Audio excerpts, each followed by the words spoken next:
You talk about having the partnerships in place in the market, and on some occasions, Microsoft has partnered with the government to have a Windows 10 government edition. That partnership also requires sharing some proprietary codes. Does Microsoft see that as a risk? I think that the debate is framed, as you say, about the risks of sharing technology. But I think fundamentally, when you're thinking about software, there's frankly two things you always need to keep in mind, at least in the world in 2018. The first is we live in a world where there's so much open source software. So the risk equation is different when you're sharing code that you're increasingly publishing to the world anyway. The second thing one needs to think about is in the world today, especially in the tech sector. I mean, we compete against the best athletes in the world. And some of them are American, some of them are Chinese.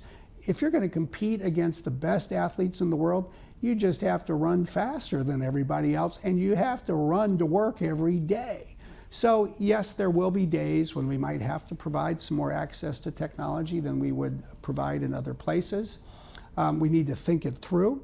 It doesn't mean that we'll provide access to everything every day, but we also need to do it with a sense that our success in the long term, frankly, isn't going to turn nearly as much on what we share as our ability to keep running this race faster than everybody else. What do you make of the way the debate has been framed by President Trump right now, as in the IP theft, the transfer, and these Chinese tech companies advancing on the back of that is a national security risk? Actually should probably separate economic issues from national security issues. I worry that in the world today, there are people in the United States saying that Chinese technology cannot be trusted, and there are people in China saying American technology cannot be trusted.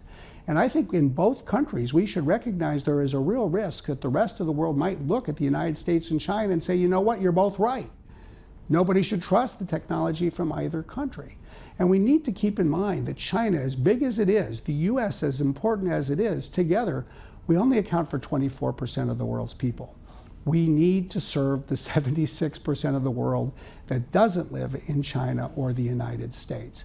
That is, frankly, the key to both countries' success. Still watching? Perfect. Click here to watch another great video from CNBC International. Oh, and don't forget to subscribe. Thanks for watching.